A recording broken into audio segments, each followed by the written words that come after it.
Hello friends, ಎಲ್ರಿಗೂ ನಮಸ್ಕಾರ. Welcome back to Divya Lucky YouTube channel. ನಾನು ನಿಮ್ಮ ಪ್ರೀತಿಯ ದಿವ್ಯಾ. ಇವತ್ತು ನಾನು ಮಧ್ಯಾಹ್ನದಿಂದ ವ್ಲಾಗ್ನ ಸ್ಟಾರ್ಟ್ ಮಾಡ್ತಾ ಇದ್ದೀನಿ. ನಾನಿವತ್ತು ಒಂದು ಮಟನ್ ಸಾಂಬಾರ್ ರೆಸಿಪಿನ ನಿಮ್ಮ ಜೊತೆ ಶೇರ್ ಮಾಡ್ಕೊತಾ ಇದ್ದೀನಿ. ಇದು ನಮ್ಮೂರು ಸ್ಟೈಲಲ್ಲಿ ಮಾಡ್ತಾ ಇದ್ದೀನಿ. ಯಾರಿಗಾದರೂ ಇಷ್ಟ ಆದರೆ ದಯವಿಟ್ಟು ಒಂದು ಲೈಕ್ ಮಾಡಿ, ಹಾಗೆ ನನ್ನ ಚಾನಲ್ನ ಸಬ್ಸ್ಕ್ರೈಬ್ ಆಗೋದನ್ನ ಮರಿಬೇಡಿ. ಸಬ್ಸ್ಕ್ರೈಬ್ ಮಾಡ್ಕೊಳ್ಳಿ, ಹಾಗೆ ಅಲ್ಲೇ ಕಾಣ್ತಿರೋ ಬೆಲ್ ಐಕನ್ನ ಕ್ಲಿಕ್ ಮಾಡಿ. ಇದರಿಂದ ನಾನು ಯಾವುದೇ ರೀತಿ ವೀಡಿಯೋಸ್ ಮಾಡಿದ್ರು ಆದಷ್ಟು ಬೇಗ ನಿಮಗೆ ನೋಟಿಫಿಕೇಶನ್ ಬರುತ್ತೆ. Okay, let's start the video. ಬನ್ನಿ, ಮಟನ್ ಸಾಂಬಾರನ್ನ ಯಾವ ರೀತಿ ಮಾಡೋದು ಅನ್ನೋದನ್ನ ತೋರಿಸ್ಕೊಡ್ತೀನಿ. ನಾನಿಲ್ಲಿ ಮಸಾಲ ರುಬ್ಬೋದಕ್ಕೆ ಅಂತ 1 ಗಡ್ಡೆ ಬೆಳ್ಳುಳ್ಳಿ, 1 ಈರುಳ್ಳಿ, ಸ್ವಲ್ಪ ಕೊತ್ತಂಬರಿ ಸೊಪ್ಪು, 1 ಬೌಲ್ ಆಗೋಷ್ಟು ತೆಂಗಿನಕಾಯಿ ತುರಿ, 1-2 ಇಂಚಷ್ಟು ಚಕ್ಕೆ, 1-4 ಲವಂಗ, ಸ್ವಲ್ಪ ಶುಂಠಿ, ಹಾಗೆ ಸ್ವಲ್ಪ ಗಸಗಸೆನ ತಗೊಂಡಿದ್ದೀನಿ. ಹಾಗೆ 1-4 ಬೇಡಿಗೆ ಮೆಣಸಿನ್ಕಾಯಿ, 1-5 ಖಾರದ ಮೆಣಸಿನ್ಕಾಯಿ, ಸ್ವಲ್ಪ ಧನಿಯಾ ಪೌಡರ್ನ ತಗೊಂಡಿದ್ದೀನಿ. ನಾನಿಲ್ಲಿ 1 kg ಆಗೋಷ್ಟು ಮಟನ್ನ ತಗೊಂಡಿದ್ದೀನಿ. ಇದನ್ನು ಚೆನ್ನಾಗಿ ವಾಶ್ ಮಾಡಿದ್ದೀನಿ. ಹಾಗೆ ಇದರಲ್ಲಿರೋ ಕೊಬ್ಬನ್ನ ಸಪ್ರೇಟ್ ಮಾಡಿ ಇಟ್ಕೊಂಡಿದ್ದೀನಿ. ಇದನ್ನು ಸಹ ನೀಟಾಗಿ ತೊಳೆದು ಸಪ್ರೇಟ್ ಮಾಡಿ ಇಟ್ಕೊಂಡಿದ್ದೀನಿ. ಇದನ್ನು ನಾನು ಕಡೆಯದಾಗಿ ಹಾಕೊಳ್ಳೋಣ ಅಂತ ಇಟ್ಕೊಂಡಿದ್ದೀನಿ. ಈಗ ನಾವು ಏನೇನು ರೆಡಿ ಮಾಡ್ಕೊಂಡಿದ್ವಿ ಮಸಾಲೆನ, ಅದನ್ನೆಲ್ಲ ಫ್ರೈ ಮಾಡ್ಕೋಬೇಕು ಸ್ವಲ್ಪ ಹೊತ್ತು. ಹಾಗಾಗಿ ನಾನಿಲ್ಲಿ ಒಂದು ಬಾಣಲಿನ ಇಟ್ಕೊಂಡಿದ್ದೀನಿ. ಅದಕ್ಕೆ 2-3 ಸ್ಪೂನ್ ಆಗೋಷ್ಟು ಎಣ್ಣೆನ ಹಾಕ್ಕೊಂಡಿದ್ದೀನಿ. ಇವಾಗ ನಾವೇನೇನು ಸ್ಪೈಸಸ್ನ ಹಾಕ್ಕೊತಾ ಇದ್ದೀನಿ ಅಂದರೆ 4 ಲವಂಗ ಹಾಕ್ಕೊತಾ ಇದ್ದೀನಿ. ಹಾಗೆ 2 ಇಂಚಷ್ಟು ಚಕ್ಕೆನ ತೊಗೊಂಡಿದ್ದೀನಿ. ಇದು ಸ್ವಲ್ಪ ಫ್ರೈ ಆಗಲಿ. ಇದಾದಮೇಲೆ ನಾನು 1 ಗಡ್ಡೆ ಆಗೋಷ್ಟು ಬೆಳ್ಳುಳ್ಳಿನ ಬಿಡಿಸಿಟ್ಕೊಂಡಿದ್ದೀನಿ. ಇದನ್ನು ಸಹ ಹಾಕ್ಕೊಂಡು ಸ್ವಲ್ಪ ಫ್ರೈ ಮಾಡ್ಕೊತಾ ಇದ್ದೀನಿ. ಇದಾದಮೇಲೆ ನಾನು ಬೇಡಿಗೆ ಮೆಣಸಿನ್ಕಾಯಿನ ಹಾಕ್ಕೊತಾ ಇದ್ದೀನಿ. ಹಾಗೆ ಶುಂಠಿನೂ ಹಾಕ್ಕೊತಾ ಇದ್ದೀನಿ. ಬೇಡಿಗೆ ಮೆಣಸಿನ್ಕಾಯಿ ಏನಕ್ಕಪ್ಪ ಅಂದರೆ ಇದು ಸ್ವಲ್ಪ ಕಲರ್ ಚೆನ್ನಾಗಿ ಬರುತ್ತೆ ಸಾಂಬಾರು. ಸೊ ಹಾಗಾಗಿ ನಾನು ಬೇಡಿಗೆ ಮೆಣಸಿನ್ಕಾಯಿನೂ ಖಾರದ ಮೆಣಸಿನ್ಕಾಯಿ ಎರಡನ್ನೂ ತೊಗೊತಾ ಇದ್ದೀನಿ. ಈಗ 1 ಈರುಳ್ಳಿನ ಈ ಥರ ಕಟ್ ಮಾಡಿ ಹಾಕ್ಕೊತಾ ಇದ್ದೀನಿ. ನಾನು 1 kg ಮಟನ್ ತೊಗೊಂಡಿದ್ದೀನಿ. ಚಿಕ್ಕದಾದರೆ 2 ಈರುಳ್ಳಿ ತೊಗೊಳ್ಳಿ. ನಮ್ಮದು ಸ್ವಲ್ಪ ದಪ್ಪ ಈರುಳ್ಳಿ ಇದ್ದಿದ್ದರಿಂದ ಒಂದೇ ತೊಗೊಂಡಿದ್ದೀನಿ. ಹಾಗೆ ತೆಂಗಿನಕಾಯಿ ತುರಿ, ಸ್ವಲ್ಪ ಕೊತ್ತಂಬರಿ ಸೊಪ್ಪು, ಧನಿಯಾ ಪೌಡರ್ ಇಷ್ಟನ್ನೆಲ್ಲ ಹಾಕ್ಕೊಂಡು ಚೆನ್ನಾಗಿ ಫ್ರೈ ಮಾಡ್ಕೊತೀನಿ. ಅಂದರೆ ಹಸಿ ಸ್ಮೆಲ್ ಹೋಗೋವರೆಗೂ ಈ ಥರ ಫ್ರೈ ಮಾಡ್ಕೊಳ್ಳಿ. ಹಾಗೆ ಗಸಗಸೆನೂ ಸಹ ಹಾಕ್ಕೊಂಡಿದ್ದೀನಿ. ಇದನ್ನೆಲ್ಲ ಉರಿ ಕಡಿಮೆ ಇಟ್ಕೊಂಡು, ಇಲ್ಲಾಂದರೆ ನಾನು ಇದನ್ನು ಆಫ್ ಮಾಡಿಬಿಟ್ಟು ಜಸ್ಟ್ ಮಿಕ್ಸ್ ಮಾಡಿ ಇಟ್ಕೊತಾ ಇದ್ದೀನಿ. ಮಿಕ್ಸ್ ಮಾಡಿ ಸ್ವಲ್ಪ ಇದನ್ನು ತಣ್ಣಗಾಗಲಿಕ್ಕೆ ಅಂತ ಸೈಡಲ್ಲಿ ಇಟ್ಕೊತಾ ಇದ್ದೀನಿ. ಅಷ್ಟರಲ್ಲಿ ನಾವೀಗ ಒಂದು ಕುಕ್ಕರ್ಗೆ 3-4 ಸ್ಪೂನ್ ಆಗುವಷ್ಟು ಎಣ್ಣೆನ ಹಾಕ್ಕೊತಾ ಇದ್ದೀನಿ.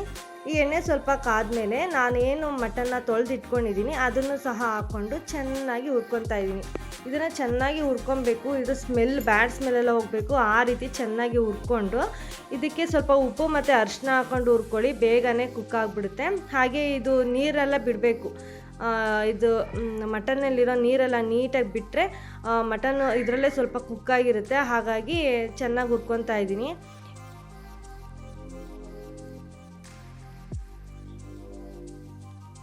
ಇದೇ ಥರನೇ ಚೆನ್ನಾಗಿ ಫ್ರೈ ಮಾಡ್ಕೊಳ್ಳಿ. ಇದೆಲ್ಲ ಫ್ರೈ ಆದಮೇಲೆ ಇದು ನೀರು ಬಿಡೋದಕ್ಕೆ ಸ್ಟಾರ್ಟ್ ಆಗುತ್ತೆ. ಅಷ್ಟೊತ್ತಿಗೆ ನಾವು ಮಸಾಲೆನ ರೆಡಿ ಮಾಡ್ಕೊಬಂದ್ಬಿಡೋಣ. ಇವಾಗ ನಾವು ಏನು ಫ್ರೈ ಮಾಡಿ ಇಟ್ಕೊಂಡಿದ್ವಿ ಈ ಮಸಾಲೆನ ಮಿಕ್ಸಿ ಜಾರ್ಗೆ ಹಾಕ್ಕೊಂಡು, ಮತ್ತು ನಮಗೆ ಎಷ್ಟು ಬೇಕೋ ಅಷ್ಟನ್ನು ನೀರನ್ನ ಹಾಕ್ಕೊಬೇಕು. ಜಾಸ್ತಿ ನೀರು ಹಾಕ್ಕೊಳ್ಳೋದಕ್ಕೆ ಹೋಗಬೇಡಿ. ನಾನಿಲ್ಲೊಂದು ಅರ್ಧ ಗ್ಲಾಸಷ್ಟು ನೀರು ಹಾಕ್ಕೊಂಡಿದ್ದೀನಿ. ಮತ್ತೆ ಬೇಕು ಅಂದರೆ ನೀವು ಹಾಕ್ಕೊಂಡು ರುಬ್ಕೊಳ್ಬೋದು. ಜಾಸ್ತಿ ದಪ್ಪನಾಗಿ ಅಂದರೆ ತರಿಯಾಗೆಲ್ಲ ರುಬ್ಬೋಕೆ ಹೋಗ್ಬೇಡಿ. ಒಂದು ಮೀಡಿಯಮ್ಮಾಗಿ ರುಬ್ಕೊಂಡ್ಬನ್ನಿ. ಇವಾಗ ನೋಡಿ ನಮ್ಮ ಮಟನ್ನು ನೀರು ಬಿಟ್ಟಿದೆ ನೋಡಿ. ಈ ಥರ ಬಿಟ್ಟರೆ ಸಾಕು. ಈ ಥರ ಬಿಟ್ಟಿದ್ದಾದಮೇಲೆ ನಾವೇನು ಮಸಾಲ ರೆಡಿ ಮಾಡ್ಕೊಂಡಿದ್ದೀವಿ ಆ ಮಸಾಲೆನ ನಾನು ಮಟನ್ಗೆ ಹಾಕ್ತಾಯಿದ್ದೀನಿ. ಹಾಕಿ ಒಂದು ಸ್ವಲ್ಪನ ಫ್ರೈ ಮಾಡ್ಕೊತಾ ಇದ್ದೀನಿ. ಅಂದರೆ ಎಲ್ಲ ಮಸಾಲೆನೂ ನಾವು ತೊಗೊಂಡಿದ್ವಲ್ಲ ಮಟನ್ಗೆ ಅದಕ್ಕೆಲ್ಲ ಹೊಂದ್ಕೋಬೇಕು. ಹಾಗಾಗಿ ಚೆನ್ನಾಗಿ ಮಿಕ್ಸ್ ಮಾಡ್ಕೊತಾ ಇದ್ದೀನಿ. ಈ ಥರ ಮಿಕ್ಸ್ ಮಾಡ್ಕೊಂಡಿದ್ದಾದಮೇಲೆ ನಮಗೆ ಕನ್ಸಿಸ್ಟೆನ್ಸಿ ಎಷ್ಟು ಬೇಕೋ ನೋಡಿಕೊಂಡು ಅಷ್ಟು ನೀರು ಹಾಕ್ಕೊಳ್ಳಿ. ನಾನೊಂದು ಸ್ವಲ್ಪ ತೆಳ್ಳಗೆ ಮಾಡ್ಕೊತಾ ಇದ್ದೀನಿ. ಏಕೆಂದರೆ ನಾನಿಲ್ಲಿ ತೆಂಗಿನಕಾಯಿ ಎಲ್ಲ ಹಾಕಿರೋದ್ರಿಂದ ಕುದಿಸಿದಾದ್ಮೇಲೆ ಅಂದರೆ 1 ವಿಜಿಲ್ ಆದಮೇಲೆ ಸ್ವಲ್ಪ ಗಟ್ಟಿಯಾಗೋ ಚಾನ್ಸಸ್ ಇರುತ್ತೆ ಮಟನ್ನು. ಹಾಗಾಗಿ ಸ್ವಲ್ಪ ತೆಳ್ಳಗೆ ಮಾಡ್ಕೊತಾ ಇದ್ದೀನಿ. ಈ ಥರ ಎಲ್ಲ ನೀರನ್ನ ಹಾಕ್ಕೊಂಡು ಉಪ್ಪು ಖಾರ ಎಲ್ಲ ಕರೆಕ್ಟಾಗಿದೆಯಾ ಚೆಕ್ ಮಾಡಿಕೊಂಡು ವಿಜಿಲ್ನ ಹಾಕ್ಕೊಳ್ಳೋದಕ್ಕೆ ಬಿಡಿ. ನಾನಿಲ್ಲಿ 6-7 ವಿಜಿಲ್ನ ಹಾಕಿಸ್ಕೊಂಡಿದ್ದೀನಿ. ಸ್ವಲ್ಪ ಬಲ್ತಿತ್ತು ಅನಿಸುತ್ತೆ ಮಟನ್ನು. ಹಾಗಾಗಿ 6-7 ವಿಜಿಲ್ನ ಕೂಗಿಸ್ಕೊಂಡಿದ್ದೀನಿ. ಇದೆಲ್ಲ ಆದಮೇಲೆ ನಾನಿಲ್ಲಿ ಕೊಬ್ಬನ್ನ ಏನು ಸಪ್ರೇಟಾಗಿ ಇಟ್ಟಿಟ್ಕೊಂಡಿದ್ನಲ್ವ ಅದನ್ನು ಸಹ ಹಾಕ್ಕೊತಾ ಇದ್ದೀನಿ. ಇದನ್ನು ಹಾಕ್ಕೊಂಡು ಒಂದು ಸ್ವಲ್ಪ ಹೊತ್ತು ಕುದಿಯೋದಕ್ಕೆ ಅಂತ ಬಿಡೋಣ. ಅಂದರೆ ನಾನಿಲ್ಲೊಂದು 5 ನಿಮಿಷ ಬಿಟ್ಟಿದ್ದೆ ಅಷ್ಟೇ. ಕೊಬ್ಬಾಗಿರೋದ್ರಿಂದ ಬೇಗ ಕರ್ಗೋಗುತ್ತೆ. ಅದಕ್ಕೇನು ಕುಕ್ ಆಗೋದಕ್ಕೆ ಜಾಸ್ತಿ ಏನು ಟೈಮ್ ತೊಗೊಳೋದಿಲ್ಲ.